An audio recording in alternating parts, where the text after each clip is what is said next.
Welcome back to your channel Tripitaka. हम लोग NCERT series को कंटिन्यू करते हैं। यहाँ पे ये जो चैप्टर है इसका नाम है from gathering to growing food, मतलब कि अन्न का भंडारक से किस तरीके से हम लोग अन्न के उत्पादक भी बन गए। ये जो है आपका पार्ट 3 है चैप्टर 2 का। अच्छा, अब आप लोग कहेंगे कि किसी एनसीईआरटी में ये चैप्टर 3 होता है तो किसी एनसीईआरटी में आप क्यों लिखी है चैप्टर 2। तो आपको बता दें कि जो 2021 यानी आफ्टर कोरोना बहुत सारा सिलेबस चेंज हो गया है, काट दिया गया है सिलेबस का कुछ हिस्सा। तो कुछ पार्ट्स को इन द अर्लीस्ट सिटी वाला जो है ना, सॉरी जो पहले जो एक चैप्टर समझ लीजिए कि 2021 में कट गया है, जिस वजह से हम इस from food gathering to growing food वाले को हम लोग चैप्टर 3 कह के पढ़ रहे हैं, सॉरी चैप्टर 2 कह के पढ़ रहे हैं। ठीक है, थोड़ा बहुत चेंजेस हुआ है तो आप लोग जब देखिएगा तो आपको खुद समझ में आ जाएगा। चलिए शुरू करते हैं। तो इसका पार्ट 3 है, तो यहाँ पे हम लोग शुरू करते हैं। चेंजिंग एनवायरनमेंट से हमको बताना था, बाकी हम इसके पिछले वाले वीडियो में समझा चुके हैं। तो वही बात एक ही बात बार बार रिपीट करने से तो केवल वीडियो लंबा होगा और टाइम वेस्ट होगा आपका और मेरा भी। तो चेंजिंग एनवायरनमेंट के बारे में अगर हम लोग समझें तो ये एज कौन सा हो गया अगर इन्वायरमेंट चेंज कर रहा है तो, यानी पर्यावरण अगर चेंज कर रहा है तो समझिएगा पर्यावरण चेंज कर रहा है। अगर पर्यावरण चेंज कर रहा है तो क्या हो रहा होगा। तो जब आप पैलियोलिथिक एज में थे यानी पूरा पाषाण काल में थे, उस समय ग्लेशिएशन पीरियड चल रहा था। कौन सा पीरियड चल रहा था? Glaciation period. अब ये ग्लेशिएशन पीरियड क्या होता है तो आप इससे अंदाजा लगा सकते हैं, ध्यान से सुनिए। ये ग्लेशियर है, ये क्या है? ग्लेशियर है ना। ग्लेशियर शब्द से निकला है, यानी बर्फ बन रहा था उस समय, उसी समय का बात है। तो जब पूरा पाषाण काल था ना, उस समय हिमालय का निर्माण भी हो रहा था। ठीक है, तो उस पीरियड को हम लोग ग्लेशिएशन पीरियड कहते हैं या फिर क्रिटेशियस पीरियड कहते हैं। ये सब चीज ज्योग्राफी में पढ़ना होता है, आप लोग के लिए उतना जरूरी नहीं है। यहाँ तक कि आपके ज्योग्राफी में भी वो चीज नहीं जरूरी है, तो आप लोग समझिएगा। तो ग्लेशिएशन पीरियड यानी हिमालय बन रहा था, तो बहुत सारा क्षेत्र कैसा था? ठंडा था। भारत का उत्तरी हिस्सा जो था, नॉर्थ इंडिया, ठंडा था। इसीलिए तो हम लोग सेंट्रल इंडिया में जाकर के रहे, मध्य भारत यानी नर्मदा के पास। बट अब जब 12,000 साल पहले की अगर हम बात करें, मतलब समझिएगा कि 20 लाख साल पहले हिमालय बन रहा था और ग्लेशिएशन पीरियड था। और 20 लाख साल पहले की ही बात है, 20 लाख साल पहले, 10 लाख साल पहले, इन्हीं समय की बात है कि जब पैलियोलिथिक पीरियड चल रहा था। ठीक है, और जैसे ही हिमालय बन के खत्म हुआ, उसके बाद हम लोग क्या देखते हैं कि धीरे धीरे गर्मी बढ़ना शुरू हुआ। तो थोड़ा सा वार्मर कंडीशन आया। वार्मर मतलब थोड़ा गर्म हुआ। जैसे एग्जांपल के तौर पर समझिए कि गर्मी बिल्कुल भी धूपा अच्छा नहीं लगता है, हॉट वेदर अच्छा नहीं लगता है। बट ठंडी जब आती है, जब ठंड बहुत ज्यादा रहता है, तो उस समय जब ठंड थोड़ा थोड़ा मतलब जाने वाला रहता है, रिट्रीट हो रहा होता है, वापस जा रहा होता है ठंड का मौसम, तो उस समय एक शरद ऋतु जो आता है ना, वो काफी अच्छा लगता है ना। जो आपका शरद नहीं होता है, ये बसंत होता है। ठीक है, स्प्रिंग होता है। शरद आपको बता दें ये ठंड के पहले आता है, बसंत बाद में आता है। तो ये बसंत ऋतु जिसमें हल्का हल्का ठंडा और हल्का हल्का गर्मी हो। ठीक है, तो वो वाला हिसाब किताब। तो ये बसंत टाइप का टेम्परेचर था। किस टाइप का टेम्परेचर था? बसंत टाइप का टेम्परेचर था। कब? आफ्टर ग्लेशिएशन पीरियड, 12,000 साल पहले। सुनिएगा, 20 लाख से आज से 20 लाख साल पहले से 12,000 साल पहले तक क्या था? हिमालय बन रहा था। और हिमालय के बनने के वजह से ग्लेशिएशन पीरियड चल रहा था। और गलती से मानव भी यहाँ आ गए तो पैलियोलिथिक एज कहलाया। मानव क्योंकि पत्थर यूज करता था, इसीलिए पैलियोलिथिक एज कहलाया। और ये इलाका हिमालय के बनने के वजह से ठंडा ठंडा था। ठीक है, मगर उसके बाद हिमालय बन के खत्म हो गया 10,000 साल पहले कह लीजिए, मतलब सॉरी कुछ पहले। मान के चलिए कि 20 लाख से 12,000 साल तक ले क्या चला? Palaeolithic period.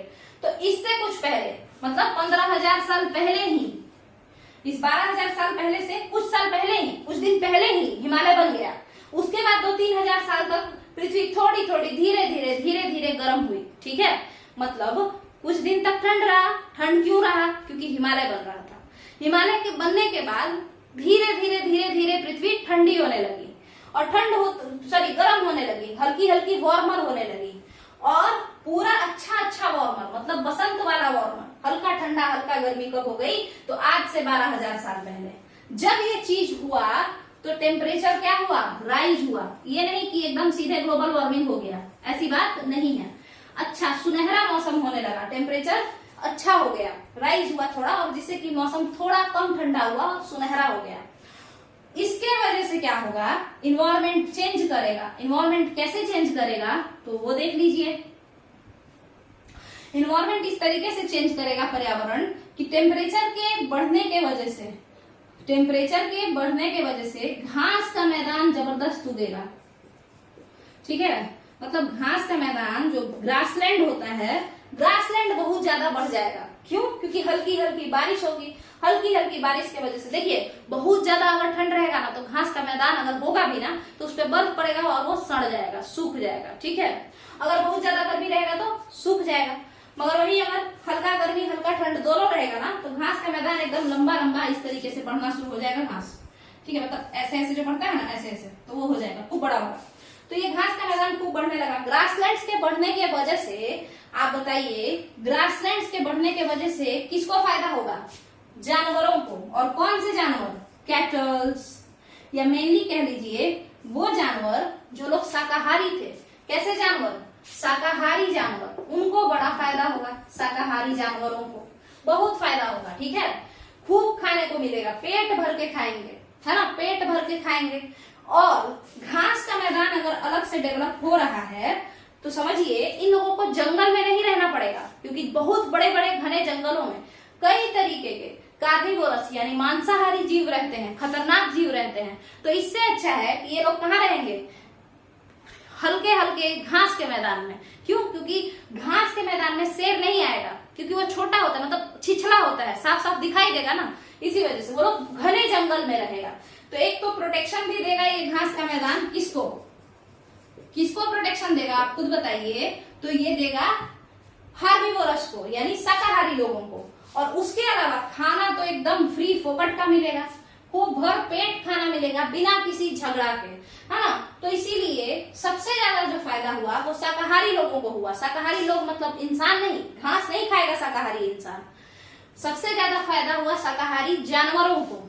तो वो कौन कौन से थे? तो देखिएगा, सिप हो गए, गोट, उसके बाद डियर, उसके बाद आपका पिग।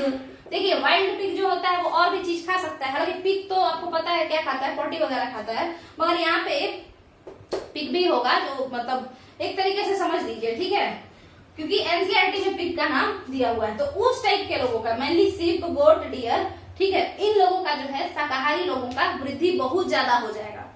अब देखिए, भर पेट अगर कोई खाना खाएगा बिना किसी झगड़ा के, क्योंकि अगर मारामारी में झगड़ा करने में हम लोग क्या कर जाएंगे, मारा पीटी होगा, अगर झगड़ा झंझट होगा अगर, तो हम लोग को क्या होगा? टेंशन होगा इन द सेंस कि मान के चलिए अगर शेर ही सामने आ गया, बहुत काबिल बन के डियर हम हैं और बहुत जा करके एकदम लड़ने गए कि चलो बकरी को तो मार ही देंगे, और अचानक से शेर आ गया तो खुद पिटा जाएंगे या खा जाएगा वो।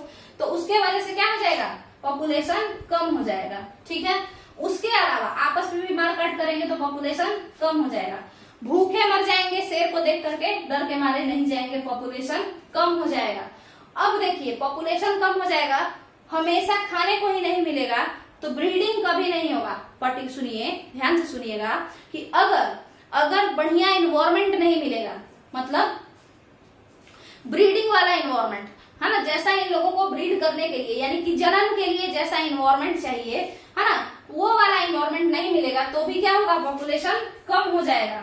अब यहाँ देखिए, जंगल में ऐसा होता था, बट घास के मैदान में खाना अच्छे से मिल रहा है बिना किसी झगड़ा के, एकदम शांत चल रहा है। तो जितने लोग जन्म ले चुके हैं वो तो नहीं ही मरेंगे, जितने लोग जन्म ले चुके हैं वो नहीं मरेंगे। उसके अलावा जो लोग जन्म लिए हैं वो लोग जब रिप्रोडक्शन करेंगे, क्योंकि ब्रीडिंग हैबिटेट अच्छा मिल रहा है, जनन की क्षमता अच्छी बढ़ेगी, क्योंकि खाना अच्छा मिल रहा है, सारी चीजें अच्छी मिल रही है, फैसिलिटी अच्छा मिल रहा है, तो रिप्रोडक्शन बढ़ेगा। और जिस वजह से जो जन्म लिया है जन्म लिया है उसके अलावा जो जन्म लेगा वो भी बहुत ज्यादा दिन तक जिंदा रहेगा और उसके वजह से पॉपुलेशन और राइज कर जाएगा, क्योंकि हेल्थ इश्यूज नहीं है, जो जिंदा है वो मर नहीं रहा है और ऊपर से एक्स्ट्रा जन्म ले रहा है, तो बहुत ज्यादा पॉपुलेशन बढ़ जाएगा।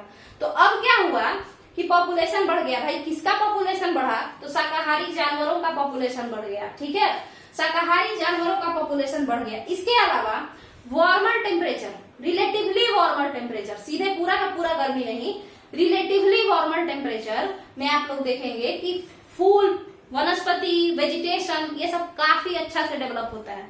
यहाँ तक कि अगर आप कंपेयर करें एक्सट्रीम ठंडा और एक्सट्रीम गर्मी में, देखिएगा यहाँ पे ध्यान से समझिएगा, अगर आपका मन है तो ये सब आप लिख सकते हैं कि किस तरीके से, जैसे 20 लाख से 12,000 साल पहले तक ठंडा था, उसके बाद 12,000 साल, जब 12,000 साल पहले के कुछ दिन बाद से क्या हुआ, धीरे धीरे गर्मी आना शुरू हो गया।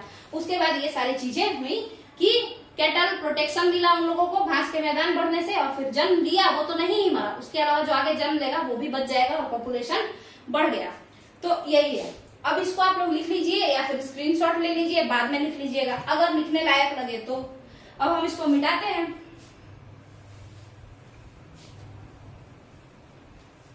तो हम क्या कह रहे थे कि देखिए, अगर आप लोग को ये वीडियो पसंद आ रहा है तो वीडियो को लाइक कीजिए, शेयर कीजिए और चैनल को सब्सक्राइब फटाफट से कर लीजिए। जो भी 1000 पहले 1000 सब्सक्राइबर होंगे उन लोगों को हम अपने ऐप पे जो बैच लॉन्च करेंगे सीटीईटी का, इसके अलावा और भी बीपीएससी बिहार दरोगा, बीपीएससी पीआरटी टीचर एग्जाम और बिहार दरोगा, बीएसएससी, ये सब का भी हम एसएसटी साइंस वगैरह का बैच लॉन्च करेंगे।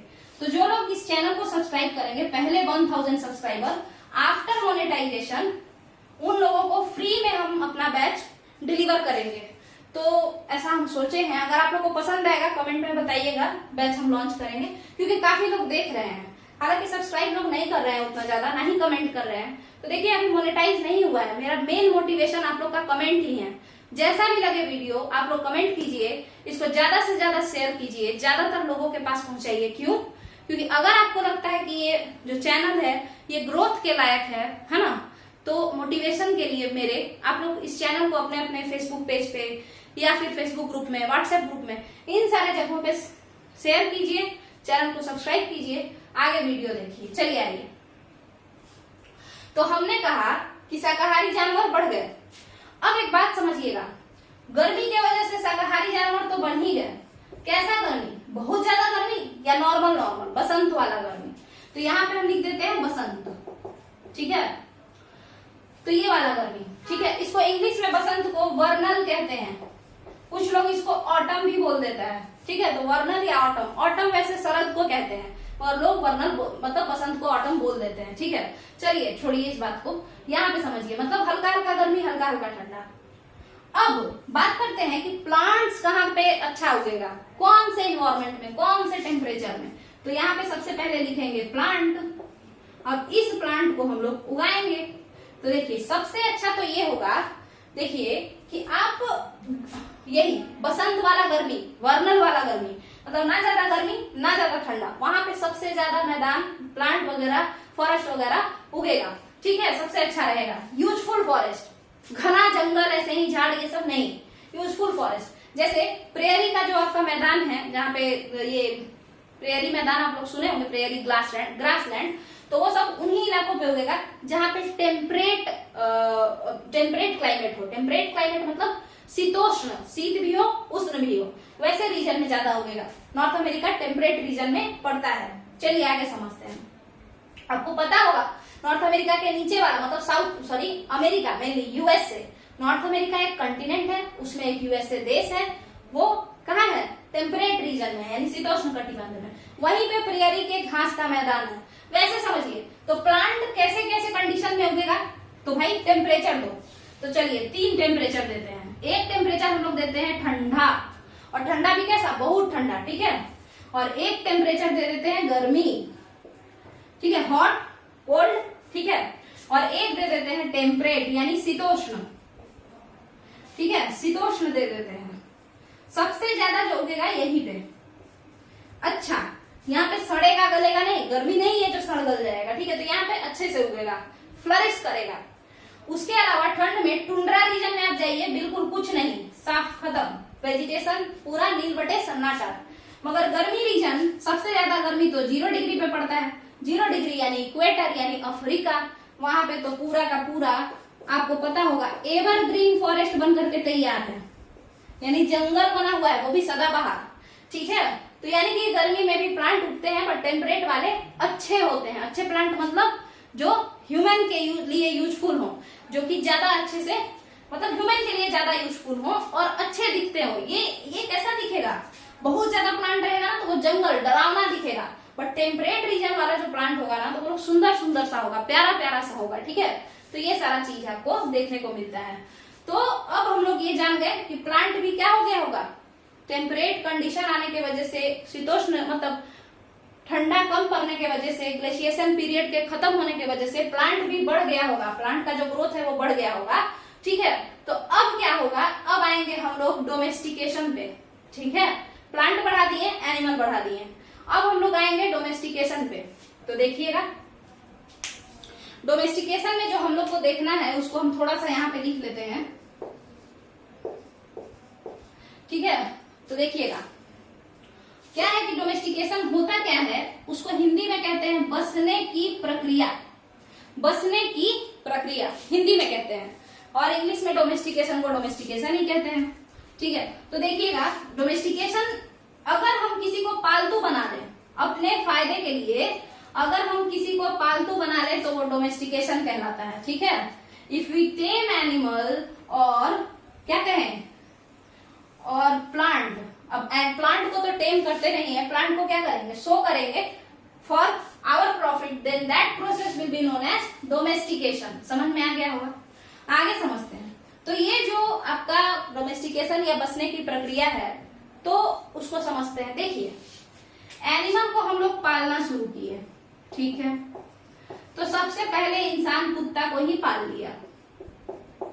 इंसान किसको पाल लिया, वाइल्ड एंसेस्टर ऑफ डॉग, कुत्ते के जंगली एंसेस्टर, जंगली पूर्वज को पाल लिया। बट बताइए डोमेस्टिकेशन के लिए अगर कोई क्वेश्चन आता है, पूछता है कि कौन पहला वो जानवर था जिसको डोमेस्टिकेट किया गया, तब आंसर क्या होता है वो देख के आप लोग हड़बड़ा नहीं जाइएगा, वो होता है शिप एंड गोट, भेड़ बकरी। कई बार आप लोग सुने होंगे कि क्या भेड़ बकरी की तरह करते रहते हो तुम लोग, ठीक है। तो ये भेड़ बकरी ही पहला था जिसको डोमेस्टिकेट किया था मानव। तब आप लोग कहिएगा कि तो कुत्ता कौन था, तो सुनिएगा ध्यान से। हम अभी बोले हैं डोमेस्टिकेशन क्या होता है, जब हम किसी एनिमल को टेम करते हैं या किसी प्लांट को ग्रो करते हैं अपने फायदा के लिए, मतलब जिससे हमको फायदा हो रहा हो। कैसा फायदा, इकोनॉमिक फायदा हो रहा हो, इस तरीके का कोई चीज है ना जिससे हमको फायदा हो रहा हो, ना कि हम अपने मजे के लिए रखे हैं कि इसके साथ तो खेलेंगे, जिससे हमको फायदा भी हो रहा हो, उसको अगर हम पालते हैं एनिमल को या प्लांट को, तो ऐसे एनिमल या प्लांट के पालने को, ऐसे एनिमल या प्लांट के पालने के प्रोसेस को डोमेस्टिकेशन कहते हैं। वैसे तो फिर प्लांट को पालना एग्रीकल्चर में चला जाता है, बट डोमेस्टिकेशन कह सकते हैं। चलिए, तो एनिमल, कौन सा एनिमल पालना, ये तो खेलने के लिए पाले हैं, अपने एंटरटेनमेंट के लिए, और उसके अलावा किस लिए, क्योंकि कुत्ता काफी मिलनसार होता है, डॉग जो होते हैं वो लोग काफी मिलनसार होते हैं, इस वजह से इंसान इसको पाला, है ना। हमेशा आपके अगल बगल कोई दुम हिलाते रहेगा तो जाहिर सा बात है कि आप उसको अपने पास रख लेंगे। दूसरी बात, इंटरटेनमेंट के अलावा ये क्या करता है, रात भर पहरेदारी करेगा, भौंकते रहेगा, अगर कोई बगल से जानवर आ जाए तो ये जगा देगा, तो उस तरीके से। उसके अलावा और क्या फायदा था इसके लिए, तो वो देखिएगा, कुछ भी खा सकता है, ओमनीवोरस है, इसके लिए ज्यादा कुछ भी आपको इकट्ठा करने का जरूरत नहीं है, जो आप खाए हैं वही जूठा इसको खिला दीजिए, जो बच जाए वो खिला दीजिए, तो इसीलिए और अच्छा था। तो कुल मिलाजुला करके ये पालने लायक ही था, ठीक है। तो इसीलिए ये पहली बार पाला गया। बट ये पालने के बावजूद भी ये टेम्ड एनिमल तो है, बट ये डोमेस्टिकेटेड एनिमल नहीं है। क्यों नहीं है डोमेस्टिकेटेड एनिमल, क्योंकि इससे कोई फायदा नहीं मिल रहा है ना कुछ, अब इसको मार के बेचेंगे थोड़े, इससे कोई प्रोडक्ट नहीं मिल रहा है, ठीक है। तो समझिए, गोट से हमको क्या मिल जाएगा, देखिए गोट से हमको मिल जाएगा। देखिए गोट के साथ भी क्या है, इंटरटेनमेंट के लिए कितना लोग बकरी को भी प्यार दे सकते हैं, वो अपने अपने ऊपर डिपेंड करता है, तो वो तो ठीक है। और ये लोग फिर देखिए, समझिएगा इस बात को, ये मेन इकोनॉमिकली बहुत अच्छा है, गोट जो है ये इकोनॉमिकली बहुत अच्छा है। क्यों है उसको समझिए। देखिए सबसे पहले तो ये दूध वगैरह देगी, है ना, दूध वगैरह देगी, दूध देगी। उसके अलावा आपका दूध जैसे भी होता हो, देख लीजिए मिल्क लिख देते हैं हम यहाँ पे, तो ये दूध वगैरह आपको दे देगी सबसे पहले। उसके अलावा मिल्क प्रोडक्ट्स इससे आपको मिल सकते हैं, है ना, मिल्क प्रोडक्ट्स मिल सकते हैं। उसके अलावा पश्मीना का जो वूल होता है वो भी बकरी का ही होता है, तो अगर वैसा बकरी हो तो ऊन भी देगी। सिर्फ भी क्या देगा, भेड़, ऊन तो जरूर ही देगा, ठीक है। इसके अलावा इन दोनों का हम लोग क्या करेंगे, मीट बनाएंगे, खा जाएंगे। यानी ये क्या है, बहुत बढ़िया फूड रिसोर्स है ये सिप और गोट, बहुत बढ़िया फूड रिसोर्स है। तो आप लोग कहिएगा तब तो कुत्ता भी खा सकते हैं, चाइना वाले तो खाते हैं। तो रुक जाइए अभी बताते हैं।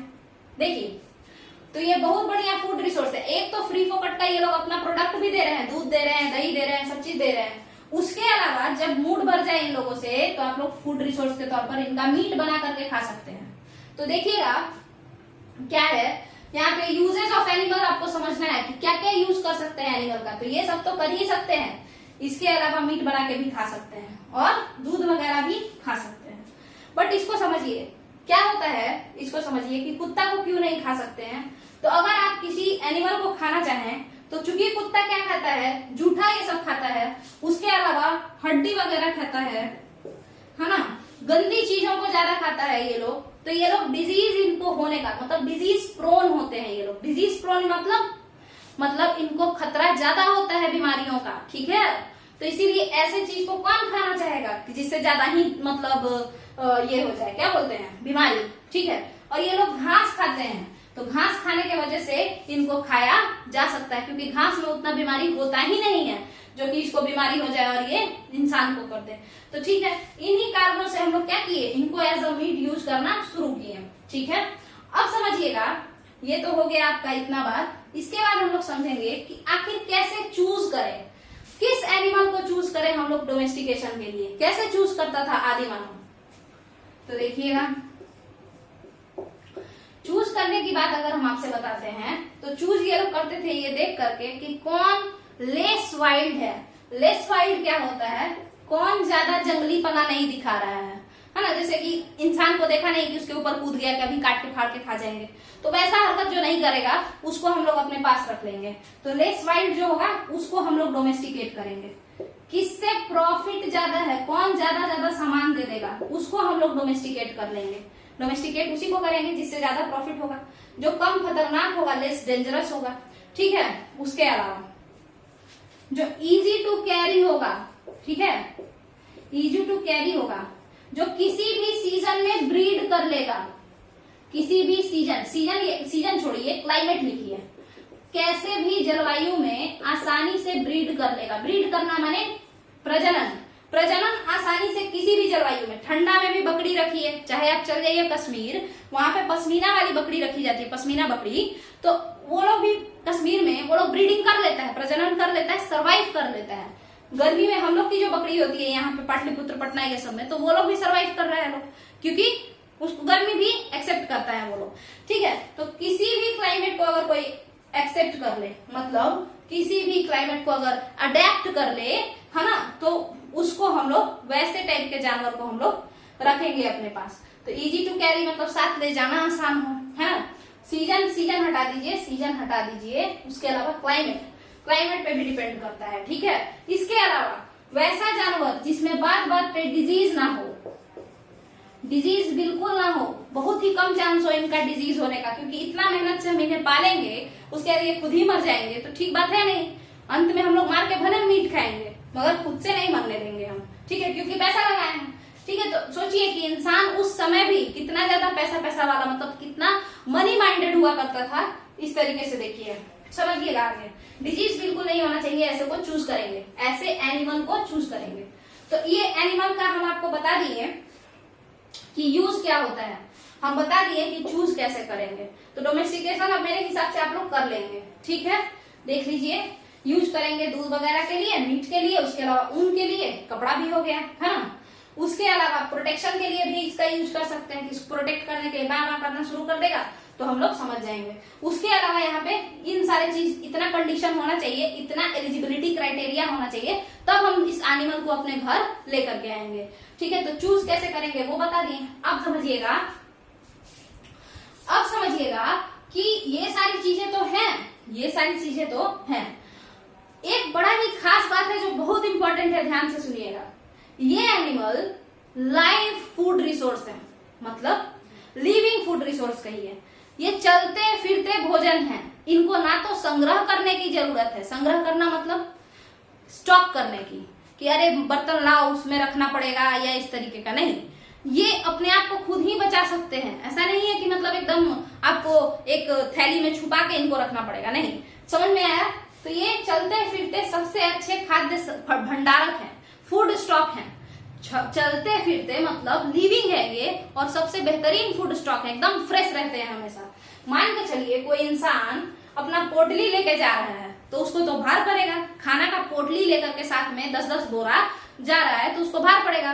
मगर वही सोचिए कोई एक पेस्टोरल नोमैड मतलब एक पशुचारक, वो क्या किया कि उसको दूर जाना था। और दूर क्यों जाना था? पशुओं का हमेशा चारा एक जगह तो मिलेगा नहीं, पास्चर हर वक्त एक जगह नहीं मिलता है। जहां पे टेम्परेट मतलब समझिएगा, इसको समझ लीजिए कि पास्चर हर वक्त एक जगह क्यों नहीं मिलता है। देखिए, अगर कोई इंसान हिमालय पे रहता है, ठीक है, तो जब गर्मी के समय में तो यहाँ पे थोड़ा बहुत बुग्याल प्यार, ये सब उत्तराखंड में घास के मैदान को बुग्याल प्यार कहते हैं, वो घास का मैदान जो हिमालय में रहता है, ठीक है, हिमालय पे है। तो समझिएगा, तो यहाँ पे गर्मी के सीजन में जब हम लोग गर्मी वाला फील करेंगे तो उस सीजन में तो यहाँ पे घास उगेगा, और ठंडी के समय में थोड़े घास रहेगा। अब यहाँ पे अगर कोई पशुचारक है, यहाँ पे अगर कोई हर्डर है या पेस्टोरल नोमैड है, पेस्टोरल नोमैड मतलब जो बंजारा होते हैं, ऐसे बंजारे जो पास्चर यानी इन अपने सिप गोट वगैरह को साथ में लेकर के जाते हैं, घूमते रहते हैं। तो हिमालय पे गर्मी में खूब सारा घास आराम से खाओ, ठंडा पड़ने लगा तो सीधे नीचे उतर जाओ, किधर की ओर? ट्रॉपिकल रीजन, भूमध्य सागर की ओर आगे बढ़ो, है ना। ये नहीं कि सीधे जाकर के मध्य प्रदेश एकदम 23.5 डिग्री के ऊपर ही बैठो, है ना। ऐसा हम नहीं कह रहे हैं कि कर्क रेखा के पास ही जाकर बैठो, नहीं, थोड़ा नीचे उतरो, यानी इक्वेटर के नजदीक जाओ, तो वहां पे तुमको ठंड के समय में खाना मिल जाएगा। तो आप देख रहे हैं ये अल्टीट्यूड वाइज, अल्टीट्यूड मतलब ऊंचाई से नीचे की ओर आ रहे हैं, ये लोग ऊंचाई से नीचे की ओर आ रहे हैं खाना के लिए, ठीक है। उसी तरीके से कुछ लोग क्या करते हैं कि इधर गर्मी पड़ रहा है इस रीजन में, मान के चलिए भारत में गर्मी पड़ रहा है तो ऑस्ट्रेलिया भाग जाइए, वहां ठंडा होगा। जैसा आपको सीजन चाहिए वैसा आप कर सकते हैं, ठीक है। तो इन्हीं सारे रीजन के वजह से लोग माइग्रेट करते थे, पेस्टोरल नोमैड्स, अपने जानवरों को लेकर के, ठीक है। तो अब क्या हुआ कि ये जो एनिमल है, तो देखिए अब हम जा रहे हैं अपने एनिमल के साथ। एक तो हम क्या किए, हमको गर्मी लगा, हम खुद चल दिए, पोटली बांधे 10 बोरा का और माथा पे रख के चलना शुरू कर दिए। तो कितना ज्यादा टफ है सोचिए, और खाना जरूरी है तो खाना हम साथ में लेके चलेंगे ही। और एक हम क्या किए कि 4 बकरी लिए, उसके सर पे सारा रख दिए, ठीक है ना, उसके सर पे सारा रख दिए, पोटली बांध दिए चारों तरफ उसके, और उसको साथ में उसको ऐसे हुड़ करके और लेकर के चले गए, ठीक है, समझिए। तो अब हम तो पूरे फ्री हैं, कुछ भी मेरे हाथ में नहीं है, आराम से घूमते घूमते आगे बढ़ेंगे, ठीक है। तो इसीलिए ये लोग क्या, इसका हम लोग एक तरीके से बर्डन यूज करेंगे, बर्डन ऑफ बीस्ट के तौर पर, मतलब थोड़ा बहुत सामान भी ढोलेगा, साथ में चलेगा, वो भी फायदा। उसके अलावा दूध देगी तो उससे भी फायदा। उसके अलावा और क्या फायदा, तो जब ये सामान, ये खाना खत्म हो गया गलती से, अगर ये झोला या बोरा का खाना खत्म हो गया गलती से तो फिर इस बकरी को हम एकदम फ्रेश बकरी, ऐसा नहीं है कि 10 दिन पहले का खाना है, एकदम फ्रेश बकरी को लाएंगे, मार के खा जाएंगे। अच्छा, अब इसी बीच में क्योंकि 4 महीना 5 महीना से हम घूम रहे हैं, पैदल चल रहे हैं, तो ये बकरी का रिप्रोडक्शन होगा, रिप्रोडक्शन से 4 बकरी और अवेलेबल। तो सोचिए, तो एक बकरी गई, 4 बकरी अभी मेरे पास है, तो देखिए कितना ज्यादा फायदा है। तो एनिमल सबसे अच्छे फूड स्टॉक थे। अब आपको समझ में आ गया होगा कि हर तरीके से एनिमल को साथ लेके घूमना फायदेमंद ही होता था, डोमेस्टिकेशन ऑफ एनिमल फायदेमंद ही होता था, ठीक है। चलिए अब आगे समझते हैं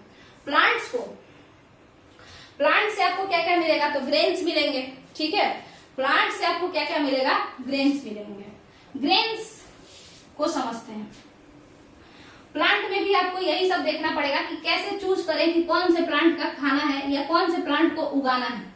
तो इससे पहले जानेंगे हम लोग कि प्लांट तो ठीक है खाना उगाना, जाना कैसे इंसान की खाना है, मतलब उगाया कैसे जाता है। तो देखिएगा हुआ क्या। अच्छा, डोमेस्टिकेशन ऑफ एनिमल के बारे में कैसे जाना। ये जो इतने सारे जानवर जन्म ले लिए ना, तो लोग इनको मारने के लिए इनके पीछे जाते थे।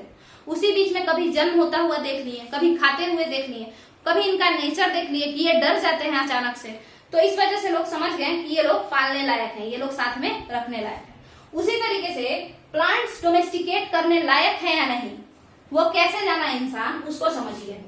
मान के चलिए कि कोई इंसान घूम रहा है, घूमते घूमते गया और एक जहरीले पेड़ का बेर खा लिया, ठीक है। अब वो खा लिया और खाने के बाद वहीं मर गया, ठीक है।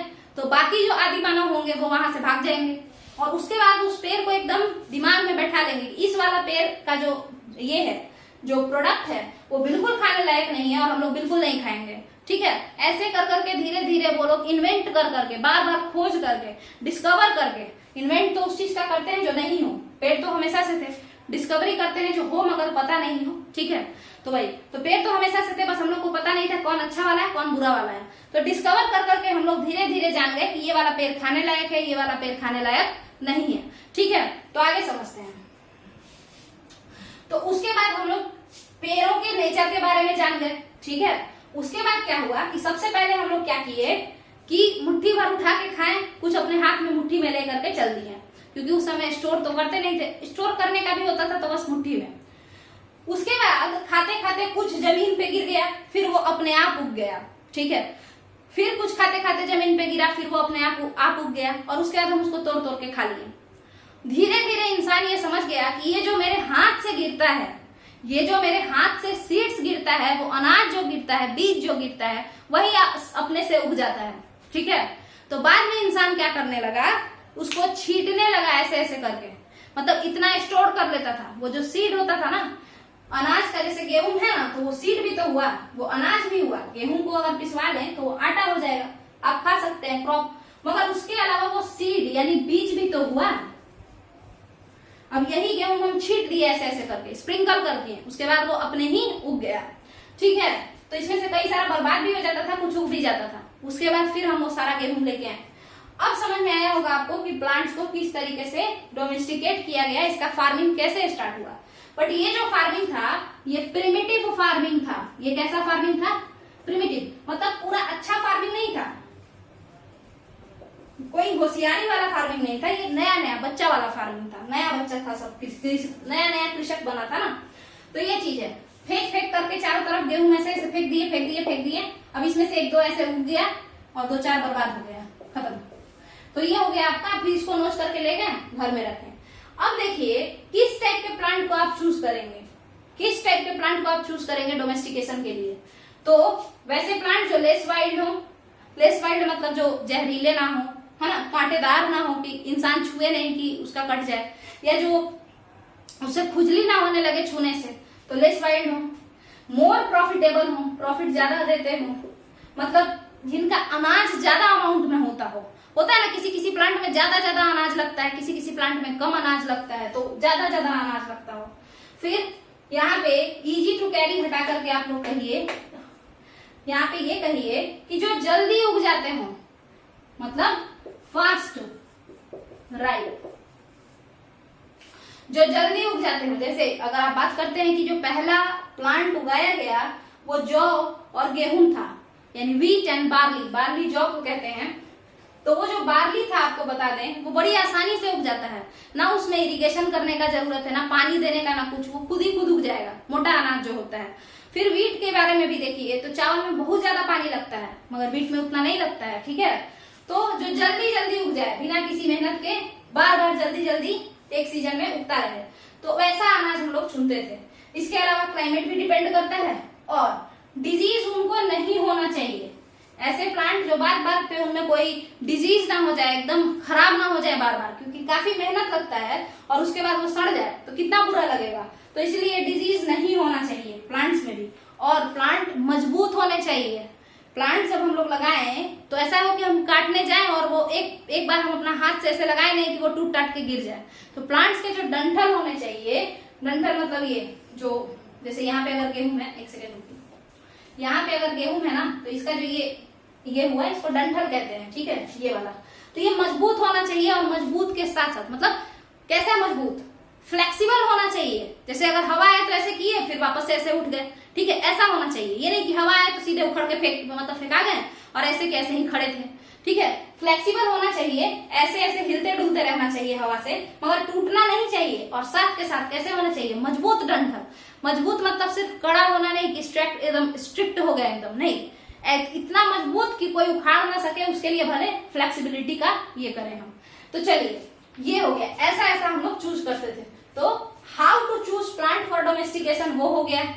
What are the uses of seeds of these plants. तो देखिए, एक तो फार्मिंग, आगे चल के इन्हीं प्लांट्स का ये जो गेहूं उठाएंगे फिर इसको फेंकेंगे, तो सीड के तौर पर अगले साल के लिए इसको जमा करके रखेंगे, पॉट बना करके, मतलब घड़ा बना करके। इसके बाद किसी को गिफ्ट में देंगे कि आप भी लीजिए 2-4, ठीक है, गिफ्ट में देंगे किसी ओकेजन पे। इसके अलावा खाना के लिए यूज करेंगे, कुछ बना के भी तो खाएंगे, सारा का सारा थोड़े रख देंगे। तो यही सब यूज था प्लांट्स का, ठीक है, प्लांट के सीड्स का। तो यहाँ तक का आपका खत्म हो गया है। इसके बाद सेटल्ड लाइफ है। तो सेटल्ड लाइफ, चूंकि आपको पता होगा कि एग्रीकल्चर करने के बाद अगर कोई भी कृषक बन जाता है, कोई फार्मर बन जाता है ना, तो फार्मिंग जो है, फार्मिंग एक लंबा प्रोसेस है। 6 महीना साल भर लगेगा आपको प्रोडक्शन के लिए, है ना। कभी कुछ कभी कुछ, कभी बोना होगा, कभी उसको निकालना होगा, खुद मतलब अपने पास कलेक्ट करने के लिए निकालना होगा। उसका सही टर्म हमको नहीं पता है। खुद एक तो बोना होता है, उसके बाद उसको क्या करना होता है, निकालना होता है, ठीक है। जब वो पक जाए तब, तो वो सब में के लिए, वो सब करने के लिए आपको एक जगह रहना पड़ेगा, एक घर बना करके। तो उससे क्या हो जाएगा, सेटल्ड लाइफ, एक स्थिर सोसाइटी का जन्म होगा, स्थिर समाज का, घर अगल बगल होगा। और उससे फिर जाति स्टार्ट हो जाएगा, कास्टिज्म, इंडोगैमी। इंडोगैमी मतलब जो लोग बड़े किसान बनेंगे कहेंगे हम लोग आपस में ही शादी करेंगे और हम लोग तो बड़े जाति के हैं। इंडोगैमस क्या होता है, मतलब सेम कास्ट में मैरिज करना इंडोगैमी मैरिज कहलाता है, ठीक है। चलिए, तो कास्टिज्म ये सब जैसा चीज, क्योंकि अब समाज बनेगा ना, पहले घर एक जगह बनेगा, लोग सेटल हो जाएंगे, पागल जैसा इधर उधर घूमते हुए नहीं दिखाई देंगे। अब जब लोग सेटल हो जाएंगे एक जगह घर बना के, तो अगल बगल के लोग उनके दोस्त बनेंगे, पड़ोसी नाते रिश्तेदार बनेंगे। उसके बाद जो लोग अमीर होंगे, जो लोग धीरे धीरे अमीर होंगे, वो लोग आपस में एक दूसरे से शादी करेंगे, तब रिश्तेदार बनेंगे। रिश्तेदार के बाद गिफ्ट, ओकेजन, ये वो, तो ढोंग पाखंड शुरू हो जाएगा, है ना, मतलब झूठ झूठ का गिफ्ट देना, है ना, ये सब। तो ये सारी चीजें शुरू हो जाएंगी। एक तरीके से फिर समाज का निर्माण हो जाएगा, और फिर सोसाइटी अपना पीक टच करेगा। मतलब बहुत सारे नौटंकी का, जैसे इससे शादी कैसे कर सकते हैं, फिर कास्टिज्म आएगा, बाकी चीजों को देखना मतलब शुरू हो जाएगा एग्रीकल्चर के बाद ही। चलिए, मेहरगढ़ एक लास्ट टॉपिक है, इसको हम लोग समझ के खत्म ही कर देते हैं। देखिएगा ध्यान से, मेहरगढ़ जो है ये कहाँ है, इसको समझते हैं। सेटल्ड लाइफ क्या है आपको समझ में आ गया होगा, क्योंकि खेती के बाद आपको घर बना के ही रहना पड़ेगा अपने खेत के बगल में। तो इस वजह से आपको क्या करना पड़ेगा, फिर धीरे धीरे वहां पे फैमिली बनेगा, अगल बगल लोग रहेंगे, आपस में मिलेंगे जुलेंगे तो शादी करेंगे। फैमिली के बाद रिश्तेदार बनेगा, रिश्तेदार के बाद क्या, रिश्तेदार जिसका फार्मिंग ज्यादा अच्छा चल रहा है वो लोग अमीर, फिर अमीर आपस में एक दूसरे से शादी करेंगे। फिर कास्टिज्म की जो लोग अमीर हैं वही लोग सेम कास्ट के हैं, जो गरीब है उनको नीचा कास्ट का बता देंगे। तो बहुत सारा ढोंग पाखंड शुरू हो जाएगा धीरे धीरे, ठीक है। और एक तरीके से एक सोसाइटी जो कि एक प्रिमिटिव सोसाइटी रहेगा, इतना ज्यादा कॉम्प्लेक्स नहीं रहेगा, पर धीरे धीरे ये सोसाइटी और ज्यादा कॉम्प्लेक्स मतलब और ज्यादा समझिए, और ज्यादा उसमें ढोंग आडंबर ये सब ऐड होता चला जाएगा। एक बहुत ही कॉम्प्लेक्स सोसाइटी बन जाएगा। कॉम्प्लेक्स मतलब जो ज्यादा पेचीदा हो वैसा समाज बन जाएगा, ठीक है।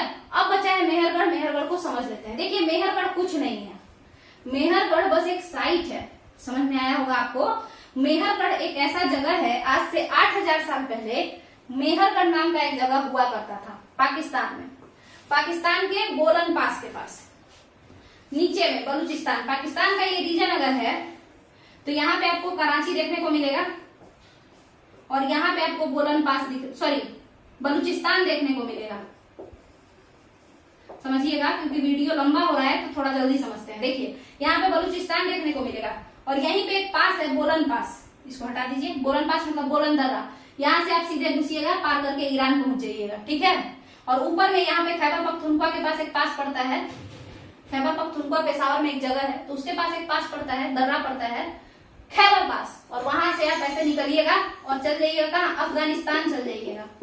समझ में आ गया होगा। तो यहाँ से ईरान चल जाइएगा। अब इससे आपको पता चल गया होगा कि पाकिस्तान के इधर साइड अफगानिस्तान है, पाकिस्तान के इधर साइड ईरान है। तो समझिएगा, बलूचिस्तान में एक जगह है मेहरगढ़। इसी बलूचिस्तान में, बलूचिस्तान पंजाब पाकिस्तान का एक क्या है, पाकिस्तान का एक राज्य है जिसका नाम है बलूचिस्तान, और यहीं पे है एक रीजन, एक क्षेत्र मेहरगढ़। मेहरगढ़ में आज से 8000 साल पहले कृषि हुआ था। क्या हुआ था, खेती, और डोमेस्टिकेशन भी यही हुआ था। भेड़ और बकरी को पाला गया था और गेहूं और जौ को, वीट एंड बार्ली को उगाया गया था। ठीक है, तो यही था मेहरगढ़ के बारे में जो बताना था। इसके अलावा मेहरगढ़ में मकान जो थे वो कैसे थे, तो 4 कमरे वाले मकान थे। एनसीईआरटी कहता है कि मेहरगढ़ में मकान कितने थे, 4 कमरे वाले मकान थे। ठीक है, हो सकता है कुछ कमरे जो थे वो स्टोर हाउस के लिए यूज होते थे। स्टोर हाउस किसके लिए, तो हमने कहा कि जब वीट एंड बार्ली उगाया जाता था तो इसको तोड़ करके अगले साल के लिए छींटने के लिए बचाया जाता होगा और खाने के लिए, तो उसको फिर किसी एक कमरे में ले जा करके भर दिया जाता होगा। ठीक है, तो स्टोर हाउस के लिए यूज होता था और लोग रहते भी थे। उसके अलावा बताया गया है कि मेहरगढ़ में शवों को दफनाया जाता था, और वो कैसे पता चला, तो एक शव मिला है और उसको दफनाया गया है। उसके अगल बगल थोड़ा बहुत सामान भी रखा गया है, मतलब थाली बर्तन वगैरह। उसके अलावा बकरी रखा गया है, बकरी को अंदर सब डाल दिया है। इससे पता चलता है कि वो इंसान जो मरा होगा बकरी खाता होगा, है ना, बकरी खाता होगा, बकरी का दूध पीता होगा, है ना, और थाली बर्तन वगैरह सब रखा गया है। और उसके अलावा इससे पता चलता है कि मेहरगढ़ के लोग पुनर्जन्म में बिलीव करते होंगे। पुनर्जन्म में क्यों, यानी आफ्टर लाइफ पे भी बिलीव करते होंगे, मतलब इस जीवन के बाद भी एक जीवन है जहां पे लोग रहता होगा, ऐसा वो लोग सोचते होंगे। तभी तो बकरी और बैल ये सब उसके अंदर रख दिए थे कि शायद इस जीवन के बाद, क्योंकि इस जीवन में तो इंसान मर गया, मगर इस जीवन के बाद भी वो कहीं पे जिंदा होगा शायद, ऐसा सोच रखते होंगे। कौन, आफ्टर लाइफ का सोच रखते होंगे मेहरगढ़ के लोग। इससे यही पता चलता है। तो अब जो आपका ये चैप्टर है food gathering to growing, from gathering to growing food, जो कि नए वाले एनसीईआरटी में चैप्टर 3 चैप्टर 2 जो भी है आप लोग समझ लीजिएगा। ठीक है, तो ये पूरा का पूरा चैप्टर कंप्लीट होता है। ठीक है, अगर आप लोग को ये वीडियो पसंद आया हो तो इसको लाइक कीजिए, शेयर कीजिए अपने ग्रुप में, और एकदम पक्का शेयर कीजिए, क्योंकि इसमें और कुछ आपका लग ही नहीं रहा है। इससे हम और ज्यादा मोटिवेटेड फील करेंगे। कमेंट तो जरूर कीजिए और सब्सक्राइब कीजिए। चलिए, थैंक यू।